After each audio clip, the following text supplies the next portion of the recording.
What's up, everyone? How you doing? Mr. Brink, how are you? Mr. Maguire, how art Well, thou, sir? I'm good, thank you. Good. Nice to see your wonderful smile. It looks Good to like you're see on you. top of the world today. Well, yeah, on top of the world is pushing it a bit, but I'm getting there. At least I'm on top of, you know, myself. Absolutely. I think a lot of people wish they could say the same, that's for sure.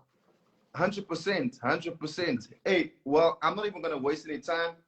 Let's get into this. For everyone that joined today, what's up? Good to see you. It's been a while. You know, I haven't gone live in a long time. And that's, I would say, particularly because I feel like when I go live, I really want something important to say. And here I have an opportunity to share something really incredible with you.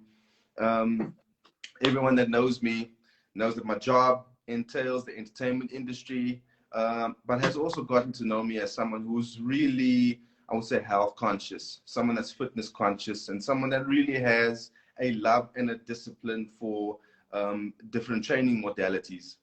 And what happened was, after I had COVID 2020, about a year after that, I started seeing signs of psoriasis developing, which at that stage, I didn't necessarily know what it was. I thought it was maybe, you know, something that I picked up at gym, could be detergent from a shirt or soap that wasn't washed out properly.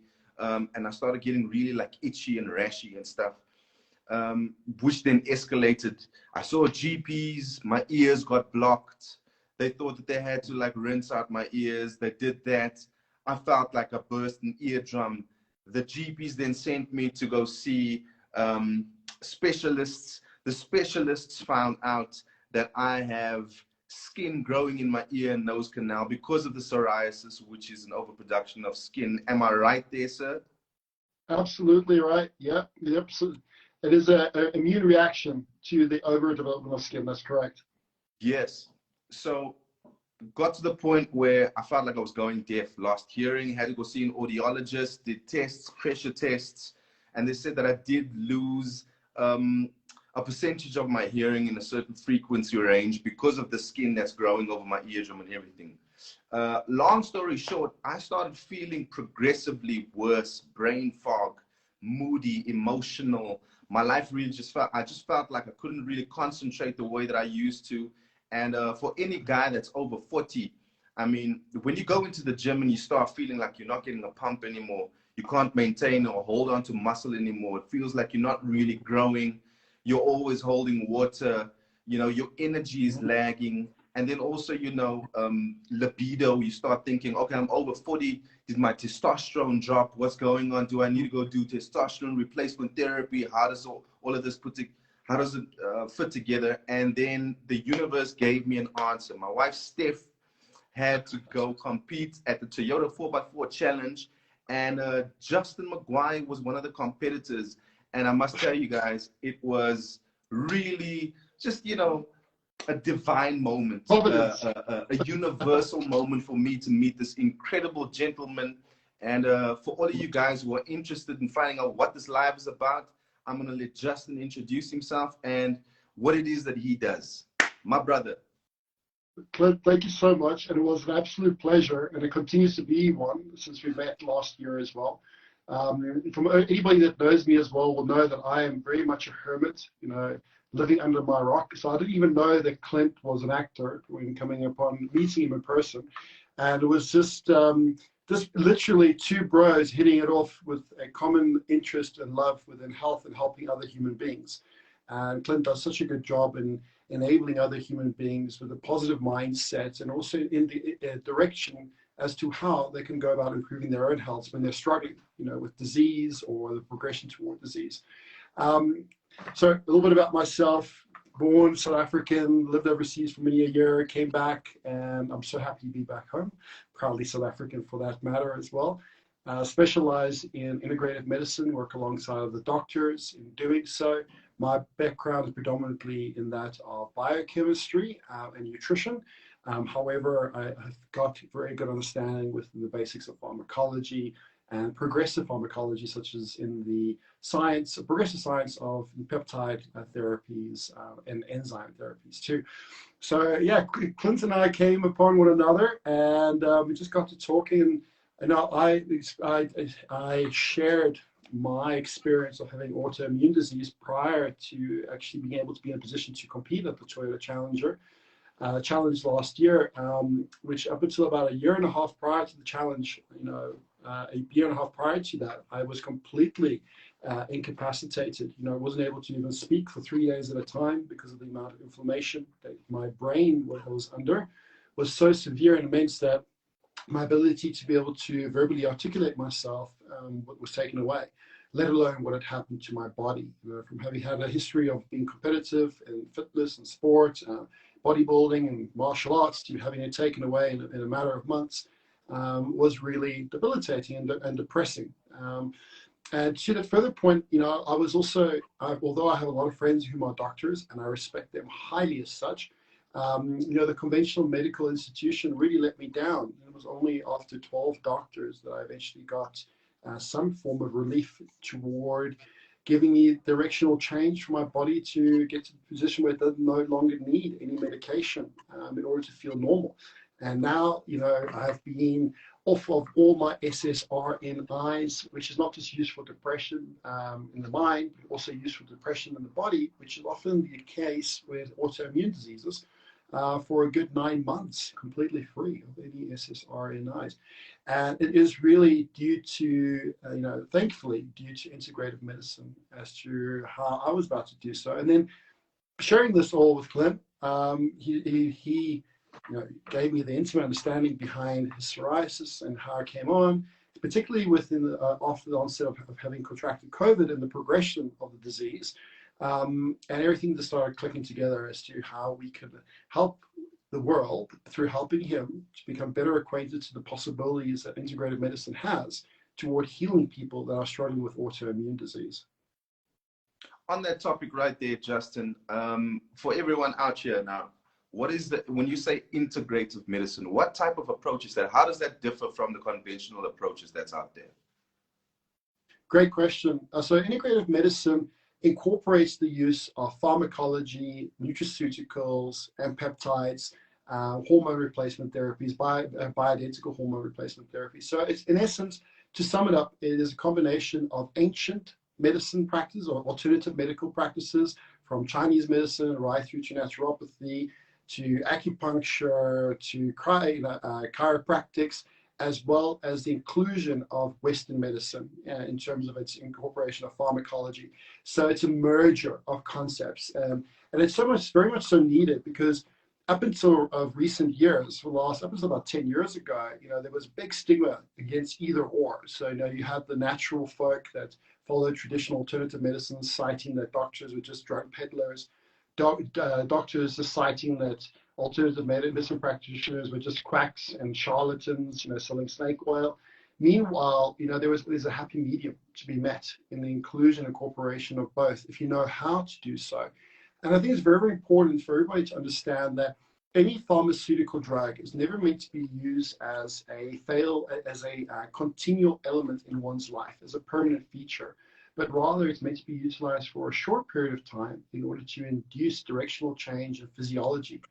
I mean, in the end of it, we never have a deficiency of statins. We don't have a deficiency of glucophage. But yet glucophage and statins can help our bodies to contend with underlying mineral or nutrient deficiencies that are being compromised due to microorganisms inhibiting assimilation of nutrients, or that the entire gastrointestinal system might be compromised due to stress because of a poor hormonal profile. So in these situations, specific drugs can really help if used for a short-term period whilst addressing the underlying root cause. And this is where integrative medicine comes into the picture, that it doesn't just give you a fix for your symptoms, not just a band-aid so you can feel better, but meanwhile not address anything that's actually causing you to be ill. But rather it gives you symptomatic relief as well as addressing the underlying causative factors that actually got your body to being so reactive to whatever it is you're contending with in its state of health. That is incredible. I have to say, and this is what I wanted to ask you as well. for me, going through this process, you just mentioned that you had to go see 12 doctors before you got to the point where you had some form of relief. And I just have to say, with my process as well, before you and I started on our protocol, and we're going to go through that as well, just let people know. I mean, you had an amino acid test sponsored for me, and I was able to go through that process and do the urine test, and then, you know what, we got the results back, and we'll just talk about that now in a little bit. But what I wanted to say was, you know, I saw a couple of specialists, right? One after the other. And I mean, it was at the point where I had to see them once a month to get all of the skin and out of my ear canal removed, so I can have some form of relief and actually just listen, do my job properly, you know. But I still had severe itching. My body was bloating constantly for certain foods. I wouldn't understand it. I felt like a flat battery, right? Yeah. And then, you know, you start questioning yourself. It's like an onset of something, and there is a depression that's attached to it, because I would go into the gym as well and work extremely hard and not get a pump, not feel anything, not see any changes. In fact, it got to the point where the harder I worked, the worse I ended up looking and feeling. Yeah. So I was sent from one specialist to the next specialist, right? And the one ENT that I had to go see, and this is not to discredit anything, but I mean, I have an opportunity to talk to you right now, and you're also in a position to educate people and maybe expand their understanding of the realm and scope of what's actually going on with either medicine or just helping people, right? So went to go see the ENT. ENT was very happy to charge me maybe 1,000 Rand a month for a 15-minute appointment to get my ears clean and everything. I didn't get any medication. They said I needed to try an ointment and put it into my ears. I tried that. Nothing really worked. And then after you and I connected, Justin, I went back and I had an appointment. And as the ENT was cleaning my ears, I said, so listen, I just found out that psoriasis is not really just a skin issue. It's gut connected, right? The ENT's response to me was, oh. I was like, did this guy just say, oh? Did this doctor just say, oh? I was like, yeah. He goes, oh, okay. And then the penny dropped. I was like, this dude is happy to take my money every month because he knows that I have to come back for it, but it's not giving me a solution for my problem. Why do you think that happens? Such a shame. Yes, it's such a shame, Clint, because, you know, my little brother now, he's 20, he's studying medicine. And if I look at his peers, they have such a passion for healing human beings. But unfortunately, through the convention of theoretical and institutional studies, often what comes about after somebody has gained their qualification as a doctor is a funneled way of thinking. They are often programmed just to cite the promotion of pharmaceutical drugs and temporary relief from acute phases of disease. So this is where chronic disease isn't being managed properly. Most chronic diseases aren't being managed properly. Even if you think of autoimmune diseases like lupus, psoriasis is a form of autoimmune disease, rheumatoid arthritis, often all these autoimmune diseases will just prescribe huge amounts of prednisone, which is a form of cortisol. Just to mitigate the inflammation, and the poor regulation of the immune system isn't able to identify, let alone fend off whatever is going on within the body itself. And that's no way to live. I mean, if anybody that's ever listening to this has ever been on cortisol, you'll know it makes you gain weight incredibly quickly. And it makes you feel good for about 3 to 5 days, but then afterwards you feel cranky, your sleep goes out the window, and you just aren't able to live a full productive life, let alone look your best, right? And that's the problem with conventional medicine, is that it's not to the fault of the doctors, I don't believe. I believe that most people that study medicine have got a pure intention to do so, but it's the institution in which they're studying in. That's the problem, is that everything is funneled into a compartmentalized state of thinking. So that when you do go to an ear, nose, and throat specialist, they won't have holistic and understanding within concepts of gastroenterology, right? They won't understand the connection of how, you know, microorganisms such as a fungal metabolites could actually cause a compromise to the innate immune system which could throw off the adaptive immune system becoming hyperreactive and ensuing the overgrowth of skin. Because remember, skin is a protective mechanism for our body, right? It's the first layer of defense that we have to the environment. So when we are in a situation where we're developing more skin than what we should, it's because our body is trying to protect us from a threat. If you think of it logically, right? Now you're going to ask yourself, if the environment hasn't changed a lot on the outside, obviously the environment on the inside must be the problem. And this is where they lack that lateral and correlative thinking.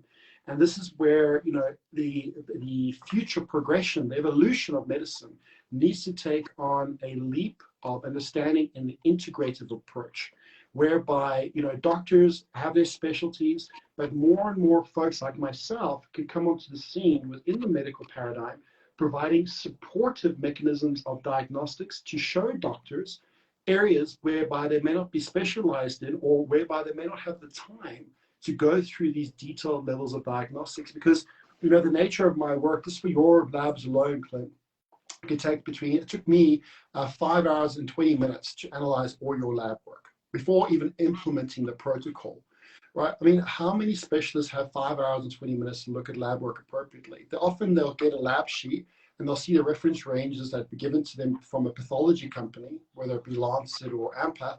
And these are amazing companies, by the way. We've got accounts with them. But they don't necessarily take the time to see the correlative aspect of associated markers from different bodily systems and what they could be doing to a person's health, because it takes time to do that.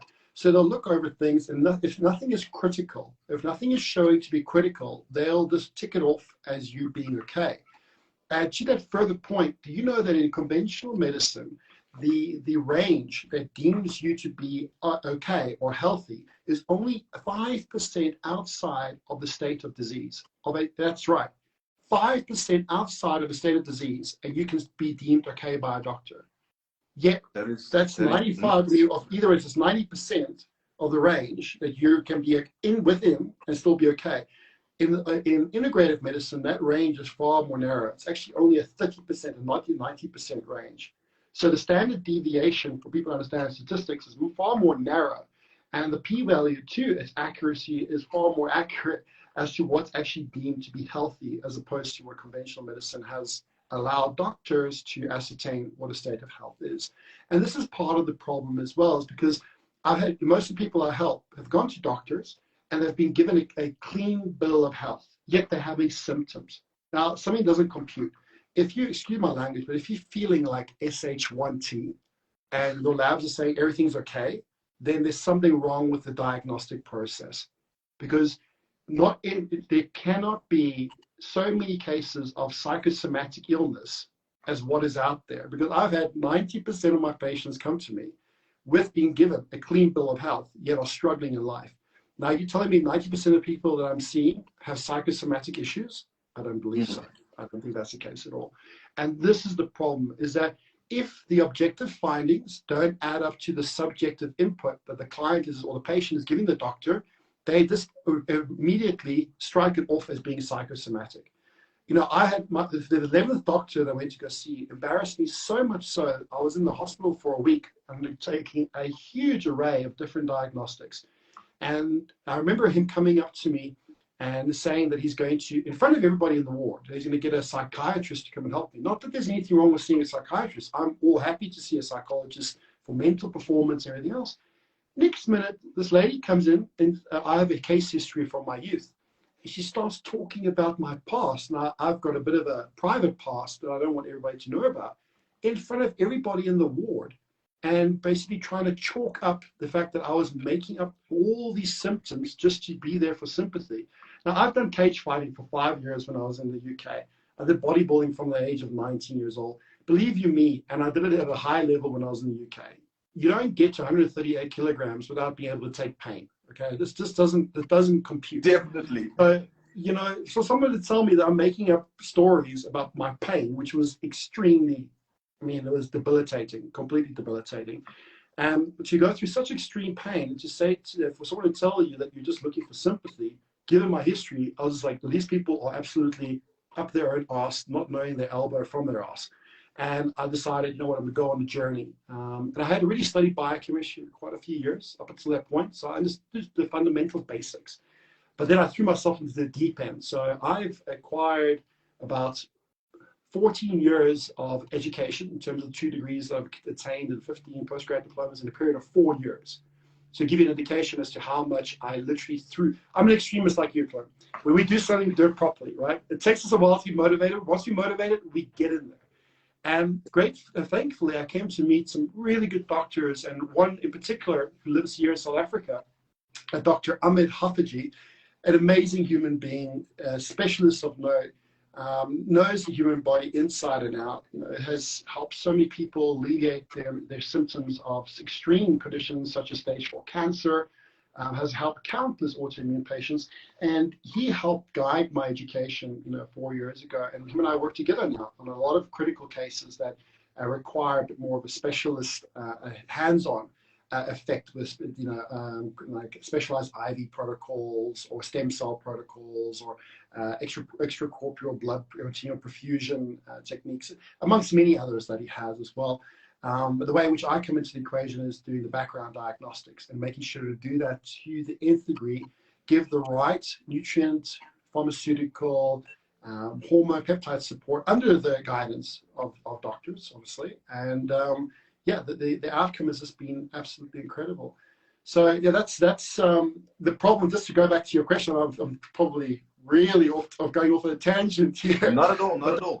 The problem in the medical institution is that doctors are overworked, overloaded, and they are funneled into a systematic methodology, which doesn't take everybody into consideration. It only takes in the majority, but when we think about statistically the majority and the people that are left outside of what that category is, we're still talking of hundreds, if not millions of people, hundreds of thousands, if not millions of people.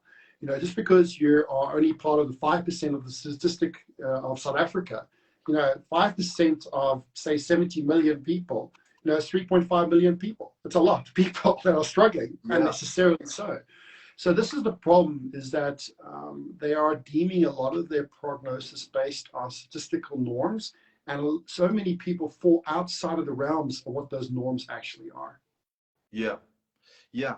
And plus now, after COVID, 2 years of that, statistics also came out and just said, autoimmune diseases went up, cancer went up.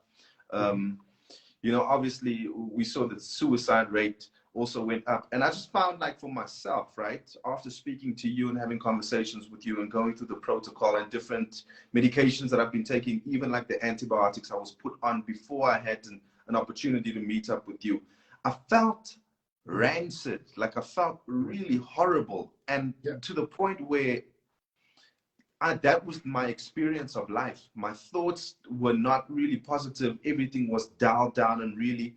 And as soon as you said that it was a gut issue, that made me really concerned for a lot of people out there, because if your nutrition is not on point and you're not in the position to either have an amino acid test done or a blood test done and get all of that feedback, a lot of people are also doing psychological harm to themselves, thinking that this is purely their behavior, and not knowing that the experience of their life can actually stem from just a physical problem that they have. Well, what have you been seeing after the last 2 years of COVID with cases rising?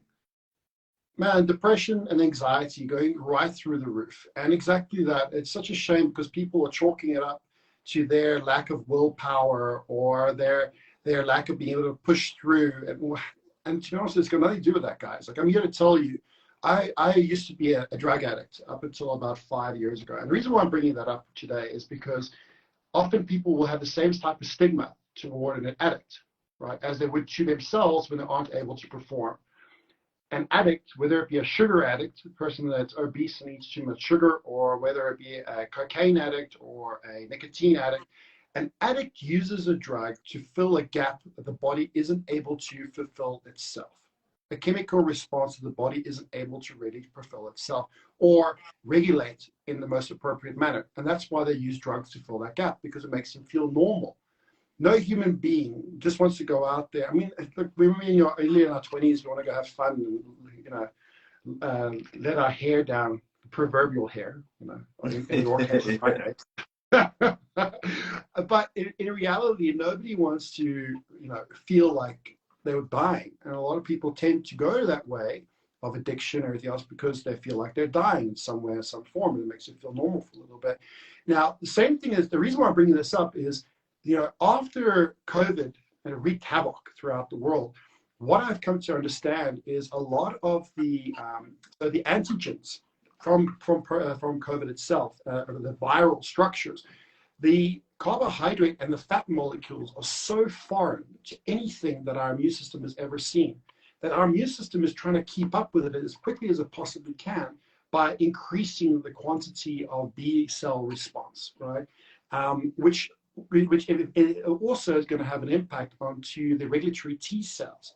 Now, when our regulatory T cells lose their function because of excessive B cell requirements to create clonal selection and duplication to fend off the virus like COVID, and it fend off a virus like COVID that has got completely alien structure of carbohydrate and fat molecules on its outside chain, and the protein molecules are completely foreign in its own right. But there are components of our immune system that can identify protein molecules or carbohydrate and fat molecules.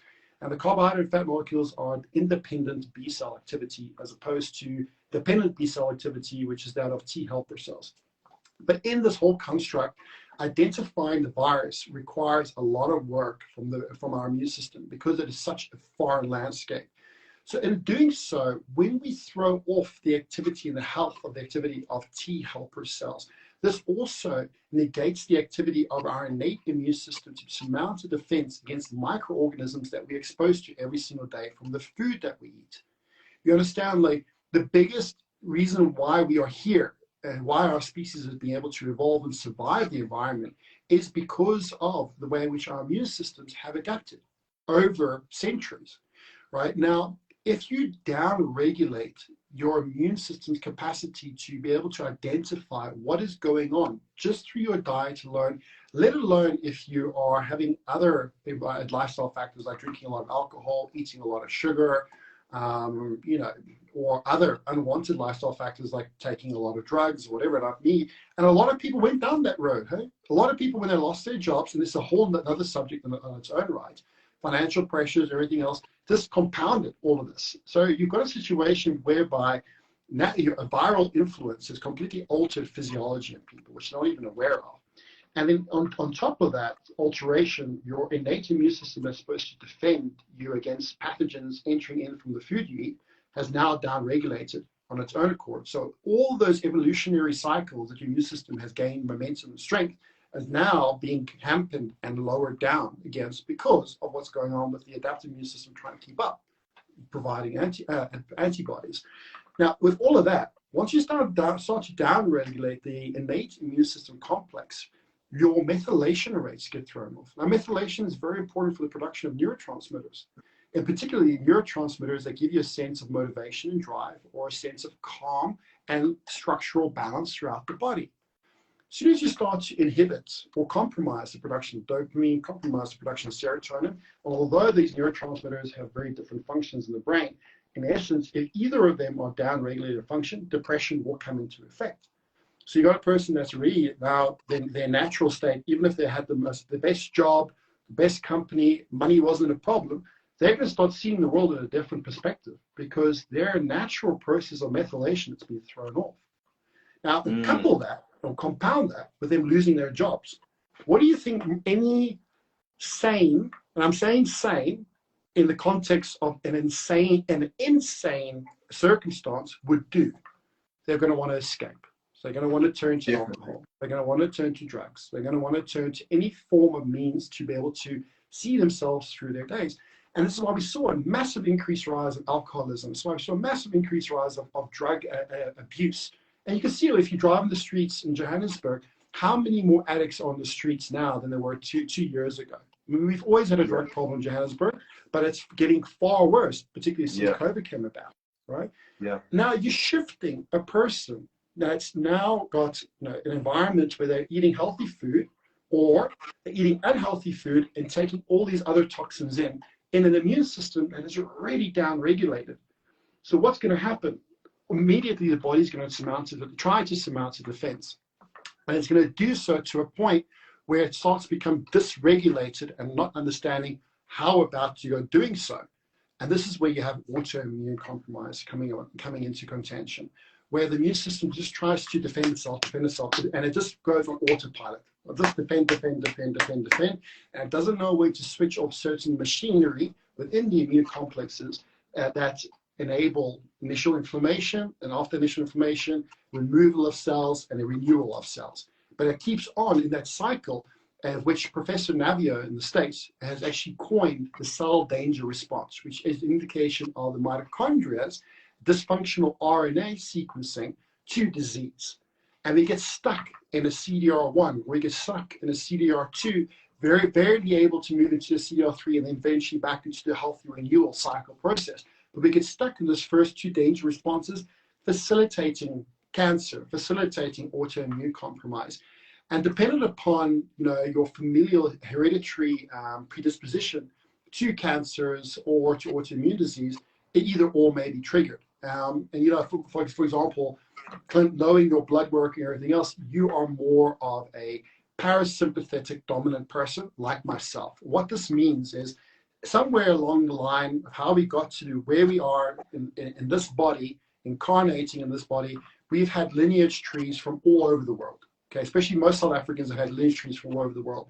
Somewhere along the line, depending upon what your ancestors were exposed to, genes altered their premise to be able to be either in a position of more of a parasympathetic or sympathetic state.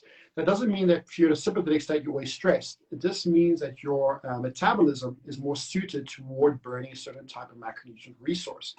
For people like yourself and me, for us, should I say, we're more parasympathetic. So we're better off of like proteins and fats, and we do better, we don't do so well of green vegetables, but we do better off of yellow vegetables, orange vegetables, root vegetables. Not to say we shouldn't have green vegetables, it's just that the quantity of it can actually throw us off. As opposed to those who are sympathetically dominant, do better off a vegetarian-based diet, rather than we would do better off a carnivore-type-based diet. So these are underlying factors also take into consideration, and as to what COVID will do if you're either a parasympathetic or a sympathetic dominant, particularly if you're either one of these situations and you're eating incorrectly for your type, and you've been exposed to a viral entity like COVID, or a toxin. It's not just COVID that instigates autoimmune disease. I just want everybody to fully understand this. It goes well beyond that. It could be toxins that you're consuming in tap water. If you're drinking loads of tap water, that's one of the biggest reservoirs of toxins to throw off your immune system. That's the first place I would start, is changing where you source your water from. That's why water is probably one of the biggest detoxifying aids that you can bring immediately into any chronic state of disease. But it needs to be the right type of water with the right concentration of minerals. Don't just go for those reverse osmosis water clinics or everywhere else if they haven't offered the reconstitution of the right minerals. When we go for reverse osmosis, it takes out good minerals. Just remember, one of the reasons why water is so good for us is because it is the best delivery mechanism of minerals. So if we don't get that, if we're not getting the minerals in the water and we're drinking lots of water, it actually washes out our body's own reservoir of minerals, making us more and more stressed. So please, improve how you drink your water and make sure to get it from the right sources. So these are a couple of factors that we really need to surmise as to where we are, what we've been exposed to, and what needs to be done in order for us to be able to rectify any chronic state of disease. 100%, 100%. That's like a detailed way to tell people to be responsible and just drink some water. Drink your water like really, and please, I mean, we have the same thing at home. We make sure that we have canisters. We are like 15 liters, and it's like R1 per liter. You'll actually be doing yourself a service in the long run. So absolutely. And add some for those who can't afford. For those who can't afford, special mineral waters and stuff that costs like $48 a bottle. Just take a teaspoon of Himalaya salt, pink Himalaya salt, and add it for every teaspoon. Add it to a 5-liter bottle of water, and you're going to get a great mineral profile just by doing that. And you're going to feel better quite quickly if you haven't been doing so in a matter of days. Awesome. I'm actually thinking, Justin, this will be an ongoing conversation that you and I have, because for all of you guys that are still on here checking this out, I am basically walking a journey with Justin, and Justin has committed to help me get a way to actually reverse the psoriasis issue that I do have right now. So for the last 8 weeks, I've been on various medications that has been sponsored to me, that I've been ingesting and taking, and I saw that there was one that I had that had like 30 billion probiotic in it, you know. Yep. 30 billion probiotic. What's up with that, Justin?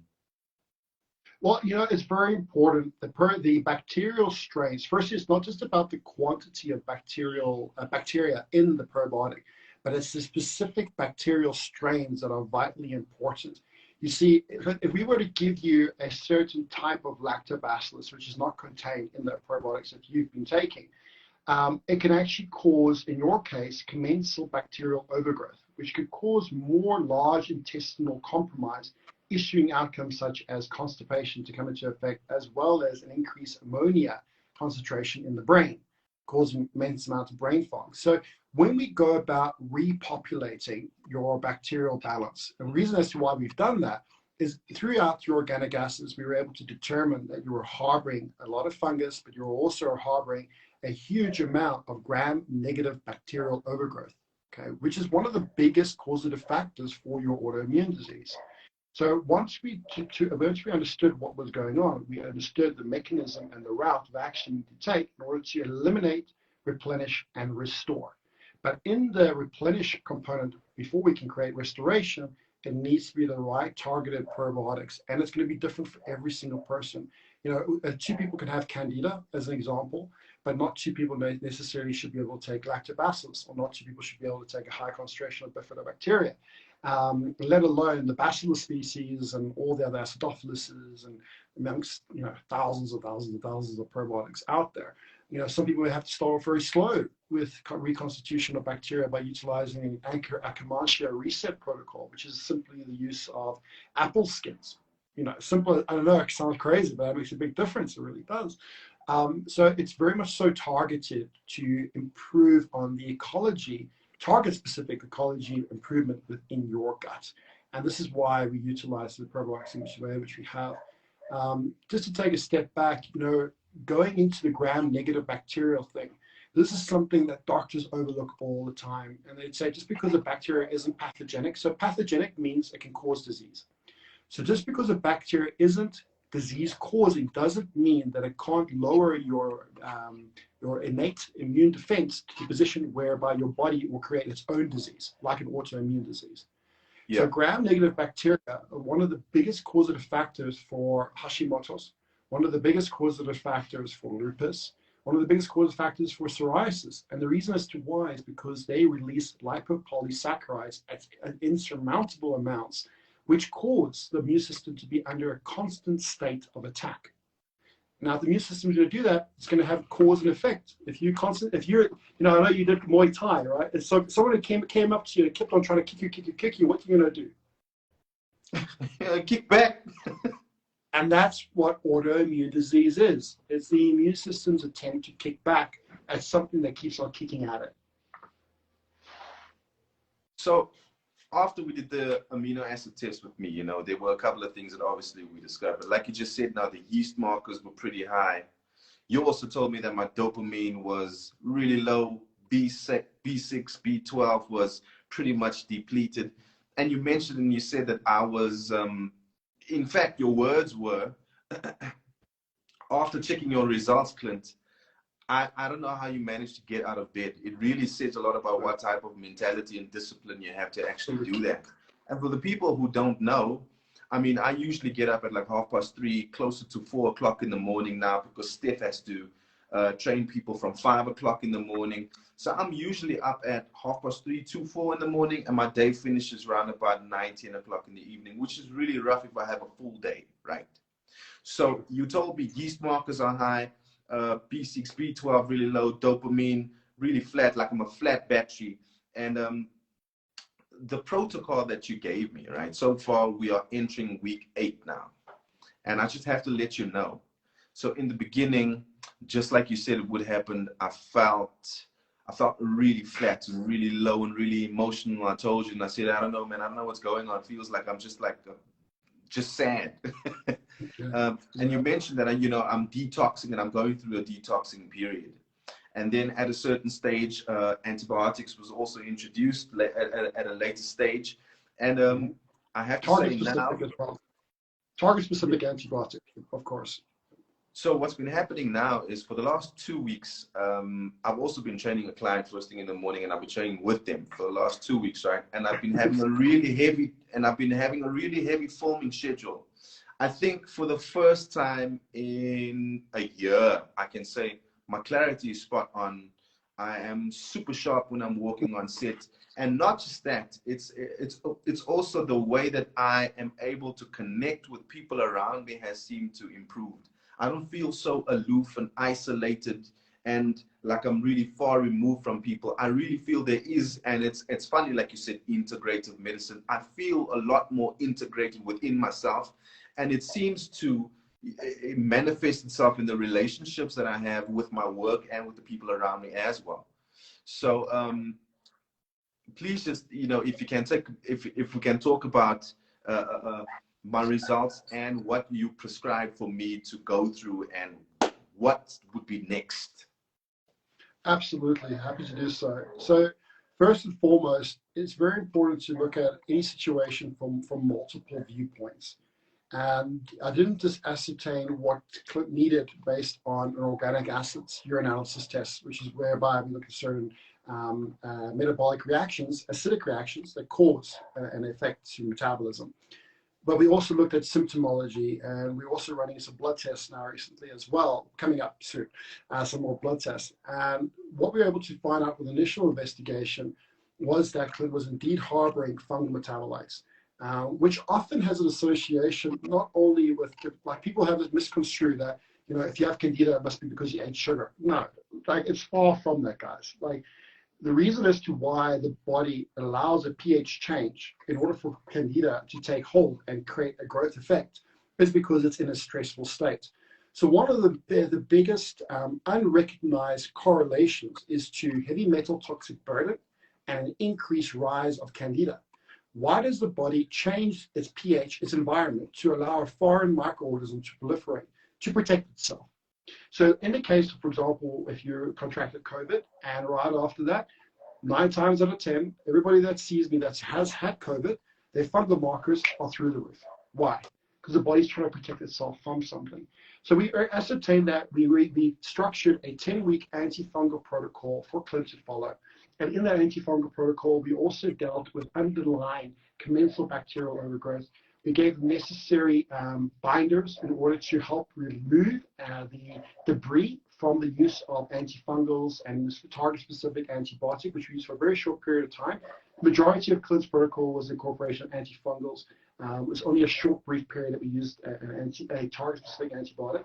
But in using that, you know, this is where like the naturopathic or the holistic world would be up in arms and say, oh no, antibiotics are terrible.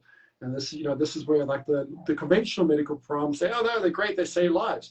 And to be fair, they're both right. They're both right. And the reason why they're both right is that you should not use antibiotics for prolonged periods of time because it does destroy your microbiome and it throws off all the gastroenterological functions. However, a large reason why we have almost 8 billion people on this earth is because of antibiotics. If we didn't have antibiotics, a lot of us wouldn't be here today. So they do have their purpose and utilize in conjunction with natural remedies that help to reduce the negative symptoms that they can facilitate in the human body. In particular, by the utilization of incorporated binders like chlorella, like activated charcoal or zeolite into the whole equation to remove the cellular debris from what they ensue through killing off bacterial entities or fungal entities in the body. And in addition to that, we also added in certain nutrient factors to reconstitute methylation pathways to help with your dopamine activity, to help, again, to regulate the rates of transamination of amino acids that not only help with your neurotransmitters, but also with your hormones, sex hormones and thyroid hormones. Now, looking at what we saw within your fatty acid pathways that were slightly compromised, likely to be the thyroid was taking a big knock as well, because of the autoimmune and because of the underlying causative factors that autoimmune being persistent as much as it was. So at the stage we are right now, I'm very confident that we have successfully removed the bulk of the endocrine disruptors. So our next step here on out is actually to do a complete and detailed blood chemistry exam to see what's going on with your other hormones and whether or not support through bioidentical hormone replacement would be beneficial in order to furthermore increase the virility of your immune system. But it needs to be done with caution. And the reason why I'm saying this is a lot of people out there listening to this may consider going out and buying steroids because they heard that hormones help their health. If you use hormones incorrectly, it can also facilitate an autoimmune response. There needs to be a sweet spot as to how much it creates a beneficial outcome, like anything. If you consume too much aspirin, you're going to burn a hole in your stomach. If you consume too much B12, you're going to cause a massive amount of anxiety, and you're also likely to create massive amounts of peripheral inflammation with too much B12. So anything has this critical drop-off point of where it's beneficial or detrimental to the health, and this is where diagnostics are so vitally important to ascertain what to do and when to do it and how to do it. And this is where, my only criticism, and hopefully this is constructive criticism that anybody that's in the realm of alternative medicine can take this and utilize it to make their practice a little bit more targeted. But my criticism in most alternative medicine practices is that there is not enough diagnostic tools being utilized to ascertain what needs to be put in, even if it's an amino acid. If you use tyrosine as an example, which is a precursor to dopamine, a thyroid hormone, if you use tyrosine in an environment that is laden with Clostridia overgrowth, particularly Clostridia difficile overgrowth, you are only going to cause more proliferation of that Clostridia.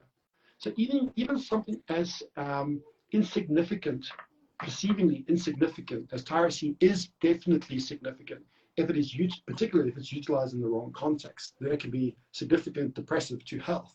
So hopefully anybody in alternative medicine that's listening to this may look to venture in improving their practice by using better diagnostic tools and means to facilitate investigation, but also to more accurately provide the right level of prognosis and advice for people to get healthy.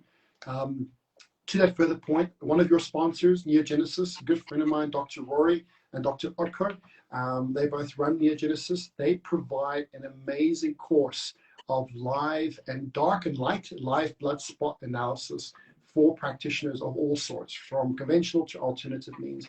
So anybody interested in finding out more about that, reach out to them. That's a great place to incorporate into naturopathic or alternative medicine practice. So maybe that's the constructive part of my criticism. I hope it is. So that's what we're going to do with you, Clint, is that, this is only, to be honest with you, I think we've only peeled 3 layers of your onion. There is many layers to still go, and incrementally you're going to get better. And this is the difference between a Band-Aid and actually a solution. A Band-Aid, I can give you morphine and you can feel great, but it's not going to deal with the issue. It's just going to take away your symptoms. But in order to give you an actual shift of your health, it's going to take as long to rectify your health as it did to destroy it in the first place, right?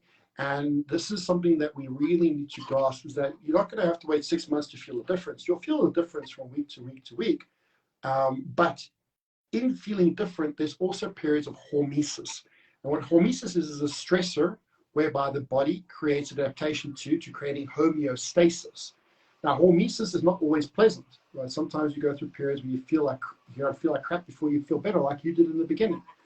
And the reason why you didn't feel great in the beginning is because a lot of the amino acids that are going to be utilized to produce serotonin, or the amino acid used to produce serotonin, is now being redirected during a detox to support the immune system. So you don't have that happy hormone floating around anymore. But this is why I said to you, you'll be okay, you'll be all right. And we put certain measures, like certain cofactors, amino acid precursors in play to contend with the fact that your serotonin production would have been lower. So that you don't have to go through it screaming, but you still need to be tough, which you are. Though you'll wake up before the morning, you've got to be tough. So, and you got through that with flying colors. But yeah, this is where the systematic and methodical approach needs to be really reconsidered as to how to go about supporting and implementing initial and ongoing survey and assessment and adjustment to protocol design. Yeah.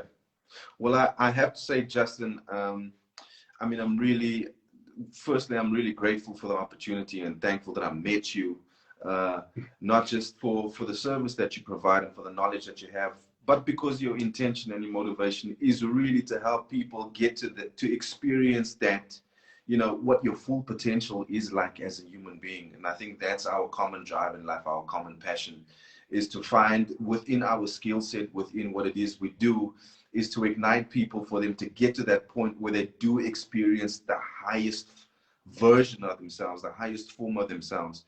And I'm really looking forward to seeing what that's like when, you know, my neurochemistry, my biochemistry, even my biomechanics, that's affected because of these things. When I have the opportunity to experience that in all its glory, so to speak. So you and I think if it's okay with everyone out here, I think I had a couple of people, I think most people were just checking it out and nodding and really taking in all of the information on what you had to say. I think this will probably be something that we do like at least once a month and have a chat and have a check-in, you know, and use my journey to also just connect with people. If anyone else is out there who are struggling with autoimmune problems, with you know, with poor health and not just really having a good life experience, Justin, is there any support that you can offer them? Is there a way that they can contact you? What services can you offer people who are in need of what you do? Absolutely. So what I'll do for you, Clint, is after the call, I'll have Sonia, my PR manager, send to you the symptoms analysis form, which people can fill in. Look, it's a very long form. So anybody listening into this, you're going to need 90 minutes. That's right, 90 minutes of your time to complete it. You know, I've been asked many a time to shorten it, and I will not shorten it. And the reason is it needs to be thorough. If we're looking into your health, we can't leave any stone unturned. Normally, I charge $100 US dollars to have that analyzed. I'll give it away to anybody coming through you for free. Okay, so that's for free analysis on their complex symptoms and directive as to what they can do with nutrition, as well as what testing would be further warranted to find out the root cause. Because often with the symptoms review, I can give you some symptomatic relief. They will help you to deal with the issue, but not necessarily fix it, because unfortunately, in complex cases, not all, but complex cases, a bit more of a lateral diagnostic is sometimes needed. But in addition to that, I'm also launching my next newsletter coming out on the 23rd of this month. And it's the topic around mood disorders, right? Which a lot of people are struggling with depression and anxiety. And it's actually the topic about how estrogen has an impact on behavior, not only in women, but in men as well. So I'll send you the link. So people have to sign up to the newsletter, which will be released on the 23rd of this month. So I'll send you the sign up link for anybody that's interested. You can more than happily sign up to that newsletter. And every month, a topic around physiological health and its implication toward psychological health is normally covered. So next month will be on cholesterol and its impact on mood. So very interesting stuff. Well, I find so at least. But then again, I am a nerd, as you can see by my wall with all the biochemistry. But hopefully you guys will find it informative and useful, most importantly useful toward renewing the opportunity that you should have in living the best life possible. Most definitely, Justin, and thank you very much for your time. There's so much to talk about. I know that everyone who follows my page, you know, there's a couple of questions that I had people ask me. You know, they want to get into like what it's like to, you know, build a certain physique. You know, how nutrition at the end of the day contributes to that. What is proper nutrition? People don't know what to eat. You know, there's so much information out of the macronutrients, all of these things, and people don't know how to put it together. So also with me going through this journey with you, you know, there's a couple of things for the bros out there, for the guys who want to stack on some muscle. Plus, if you're 40 years and over 40 years old, there's a lot of other questions that you would like to also, you know, libido, you know, quality of life, and having that and maintaining a good physique. And, you know, does your biochemistry change after a couple of years? You know, is there certain things that you need to go check out? So everyone that's on here, thank you for your time. Justin is my bro. He is a walking encyclopedia of everything that you need to get better in life. Please give him a follow, check him out. Justin, thank you so much once again. In closing, is there anything else that you would like to put out there for anyone else? No, I think you've hit the nail on the head, and I'm just grateful to know you as well, Clint, and to be on this journey with you, to enlighten others toward the opportunity of renewal, health renewal and life renewal. And for anybody listening out there, you don't have to feel depressed, you don't have to feel tired, you don't have to feel like life is a burden. You can start to reinvigorate yourself to live life again. And all it really takes is that first step toward identifying what it is that you're actually contending with. And you'll be able to figure out through my form. So please fill in that form and see what it is that we need to focus energy to get you living better. Another thing I will say is, Clint, when we're done with the video, please make sure to save it. I did a video with another patient of mine, Davinia Taylor, a few weeks ago, and she didn't save the video. We had to do it again. So just reiterate to everybody, please don't delete it. Save it right after the call, please, please, please. I got you, bro. I got you. Justin McGuire, Autonomic Coaching. Thank you for checking in. Everybody else, check out our updates. Check out the stories. We'll be putting up some posts when Justin and I will have our follow-up chat. And any questions, things that you would like to know that you can relate to Justin, you can either DM him or DM myself, and then we will schedule for our next talk. Mr. McGuire. My Insta handle is autonomic_coaching. Autonomic_coaching. Anybody wants to DM me. Yes. Nat Snower, I see you. Peace out, my people. Mr. McGuire, thank you, sir. Thanks, broski. Cheers, man. Yeah.